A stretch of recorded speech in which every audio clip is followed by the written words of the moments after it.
¿Cómo están, amigos? Bienvenidos a una edición a tu canal El Conocimiento Prohibido. Muchas gracias a todos los que siempre se conectan.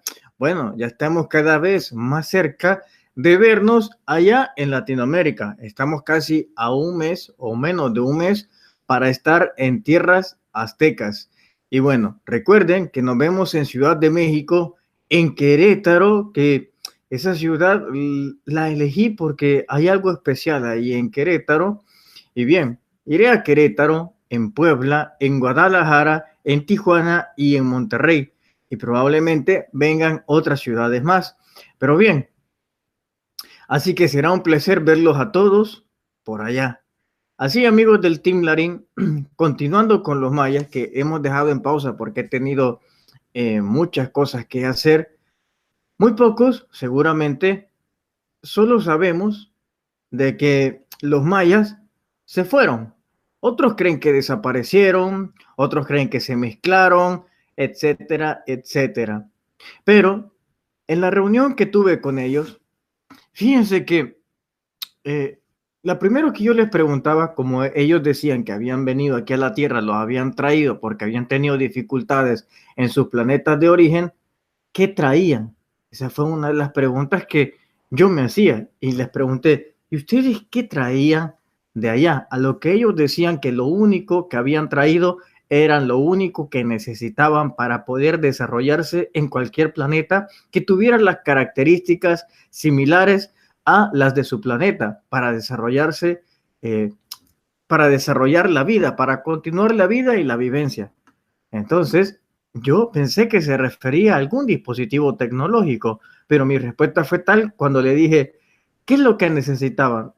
¿Tecnología? Y él dijo, no, lo único que necesita cualquier civilización cuando va a hacer un exilio, cuando lo van a mandar la Federación Galáctica hacia otro planeta, lo único que necesita para sobrevivir no es tecnología, es el conocimiento.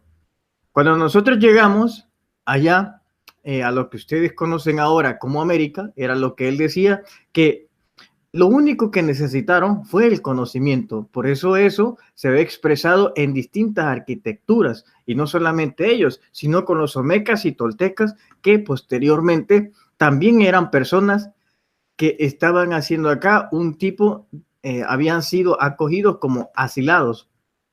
Y posteriormente ellos decían que el único elemento que necesitaron para desarrollarse fue la piedra, que la piedra tiene distintos usos, de los cuales nosotros hacemos el uso menos indicado para la piedra, pero que realmente la piedra posee campos energéticos. Si uno se conecta con las rocas, van a poder levitar. Esto y muchas cosas más, decía él, que podían hacer con las piedras. Entonces, mi pregunta es, como vuelvo a decir, yo soy bastante ignorante en cuanto a ello, así que no pude profundizar en ciertas cosas que a lo mejor muchos de ustedes querían, sino que yo lo hice en la línea de corriente filosófica de pensamiento que tengo en este canal. Entonces, mi pregunta fue la siguiente, y cuando ustedes se regresaron, ¿para dónde se fueron? Se fueron directo a las Pléyades, hicieron alguna escala, ya que he tenido mucha información, de las cuales tengo muchísimos documentos, pero me tardaría quizás muchos años de mi vida en traducirlos y darle explicación a cada uno de ellos. Entonces, he escuchado con distintas personas y distintos programas que cuando te llevan a personas siempre hacen algún tipo de escala en la Luna, en Marte o en alguna de las lunas de Marte o alguna de estos planetas enanos que están entre el cinturón de asteroides. Entonces le pregunté, ¿y dónde hicieron una escala ustedes? ¿O fueron directamente hacia las Pléyades, que es el cúmulo de estrellas que está compuesto por más de 5, 6 o 7 estrellas? Y bueno, ellos dicen que efectivamente tuvieron que hacer una escala de aproximadamente 50 años y que esos 50 años estuvieron en Saturno. En Saturno, para ponerlos más en contexto, les recuerdo que hay muchos dioses que se llamaban Saturno. En Roma había uno y también su equivalente que era Cronos, el dios del tiempo, que efectivamente también se hacía alusión que provenía de Saturno, también hablamos de los seres que viven en Saturno, cómo viven, pero ese será otro tema del cual vamos a hablar. Específicamente me quiero centrar en los mayas. Entonces dicen que ellos que cuando llegaron existía ya una base de refugiados, que es lo que ustedes ven en pantalla. Bien amigos, voy a hacer esta grabación tal cual como sostuvimos esa conversación con ellos, que más bien se dividían en 3 bloques. La primera, en donde hablaba de las luces. La segunda, de este ser raptor que vive en la tierra interna. Y la tercera era el aspecto de cómo llegaron, cómo encontraron y cómo se fueron. Bajo estos 3 términos es que circundó la primera conversación que sostuvimos con ellos, que fue alrededor de 1 o 2 horas. Así que me parece bastante bien que hablemos de esto, así como también lo que ustedes van a escuchar después de esta introducción.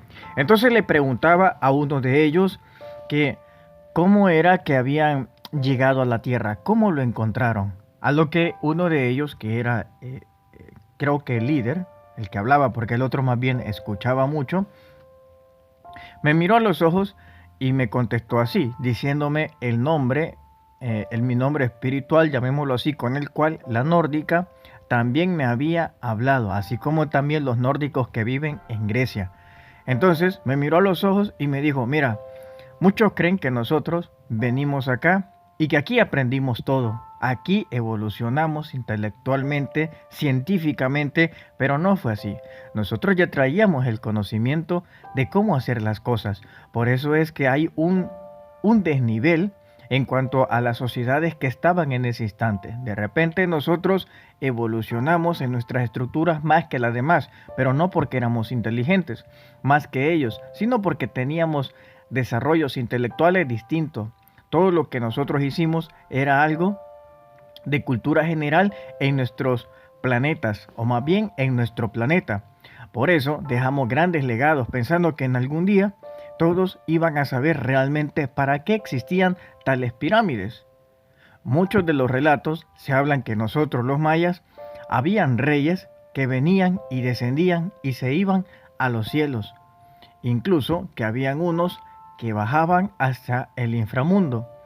Cuando nosotros tuvimos esa idea de querer descender hacia la tierra interna, como te hemos narrado, pudimos hacer una especie de hogar ahí hasta que vinieron a traernos, pero posteriormente fuimos llevados hacia Saturno. En Saturno existe un hexágono.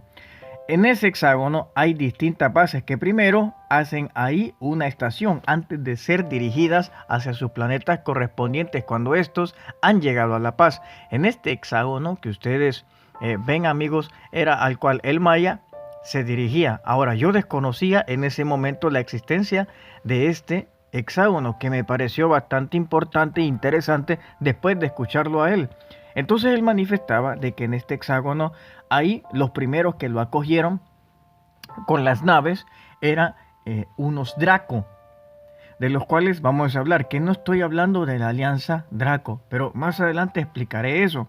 Entonces aquí habían distintas razas, habían insectoides, habían dracos, habían reptilianos, habían otros humanos, pero estos eran completamente verdes y azules, pero eran con aspecto humano, porque ahí en Saturno era la primera estación o un campo de refugio donde llegaban antes de ser asignados a sus distintos planetas. Entonces fue ahí donde ellos llegaron a Saturno, a lo cual les manifiesta que vivieron ahí alrededor de 100 años y que no siempre lo que dicen organizaciones como la NASA es real.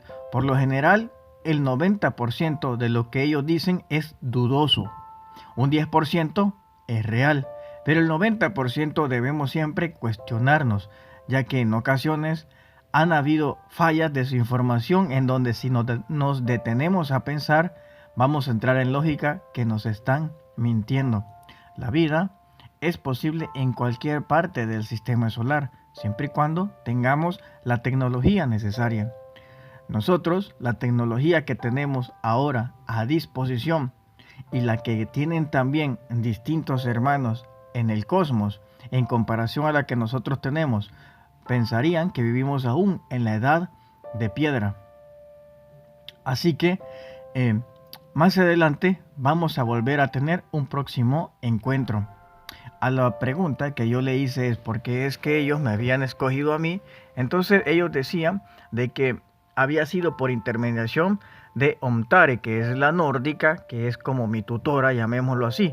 Entonces yo le pregunté, es que yo no sé mucho de ustedes, porque es la verdad, yo desconozco mucho de la historia de ellos, a lo que ellos decían que ya me habían visto desde hace muchísimo tiempo, pero que les parecía que yo era un buen candidato para otorgar y depositar esta información, debido a que yo no estaba contaminado con la información que se les venía dando sobre los mayas, y que era más fácil llenar un recipiente vacío que uno que ya está lleno.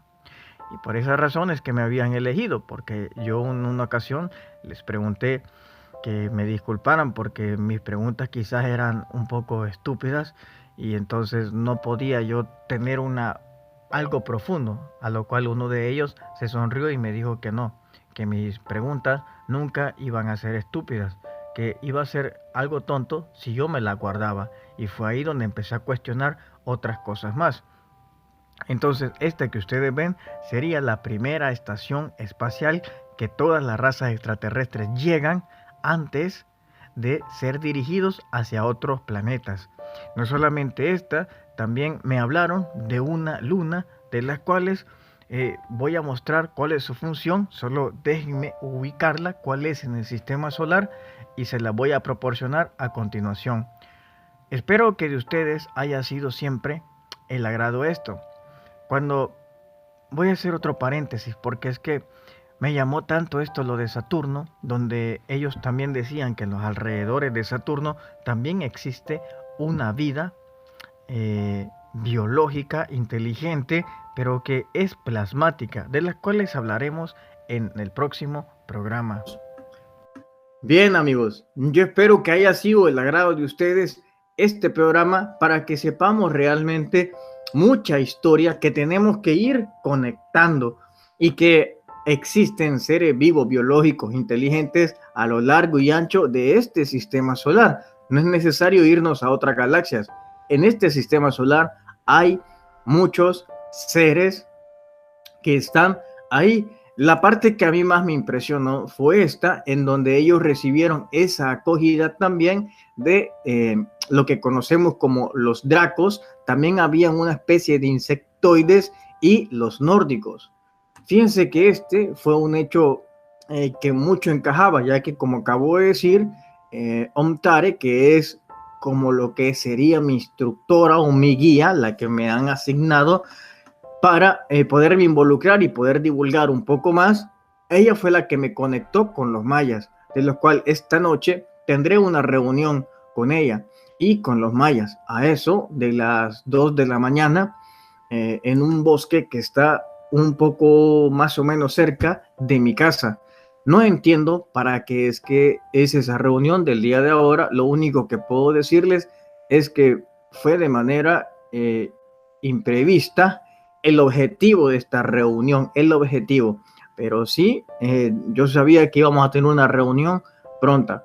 Pero bien, amigos, muchas gracias por todo, y con esto quiero dejar claro de que a lo largo y ancho de las creaciones del Supremo Dios, no quiere decir de que un tipo de morfología determinada de un ente biológico signifique que es negativo o es positivo. Por ejemplo, está la Alianza Draco, que también vamos a hablar otros capítulos más adelante de esto, que efectivamente, como es una alianza, es un compendio de organizaciones biológicas no terrestres que no necesariamente tienen la figura de un Draco. Pueden ser humanos, pueden ser insectos que tienen una agenda que cumplir, que tal vez no sea tan benévola según el punto de vista de lo que nosotros entendemos por bien y por mal, pero que existen otras formas de vida, como los dracos, que pueden ser totalmente benevolentes para con la humanidad, así como también hay nórdicos de más de los 100 grupos que existen, que puedan ser muy agresivos, y otros que puedan ser benevolentes.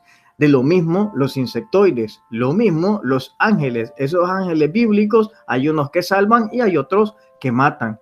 Así de la misma manera la raza humana. Habemos humanos que somos menos dañinos y otros que somos totalmente dañinos. Otros que somos quizás muy buenos y otros que somos muy malos. Es decir, no deberíamos de catalogar una raza por su morfología, sino más bien deberíamos de catalogarla por sus acciones. Como dice el versículo del amigo Jesús, por sus frutos los conocerás. Así es como lo relata la Biblia. Entonces, ese es el punto trascendental. Y esto lo dejaron bien claro los mayas cuando yo hablaba acerca de los Draco, porque hemos escuchado mucho y fue el punto enfático en que nosotros deberíamos de dejar de criticar, deberíamos de quitar eso de hacer prejuicios basándonos en una figura física, y si nos da miedo pensar que eso es negativo, y no, no es así del todo cierto, y por eso traía el ejemplo de la humanidad. Muchísimas gracias a todos, espero que haya sido del agrado de ustedes este programa, y posiblemente después de la reunión por la noche haré un directo para que ustedes sepan de qué se trata todo esto. Yo desconozco de qué se trata, y bueno, gracias a todos, nos vemos próximamente en América. Estoy muy ansioso de verlos a muchos de ustedes con los cuales he logrado tejer un vínculo amistoso y muy fraternal con mis amigos del Team Larín. Nos vemos allá en Ciudad de México, nos vemos en Puebla, en Guadalajara, nos vemos en Monterrey, nos vemos en Tijuana, y yo los Querétaro mucho. Y nos vemos en Querétaro. Así que amigos, hasta pronto.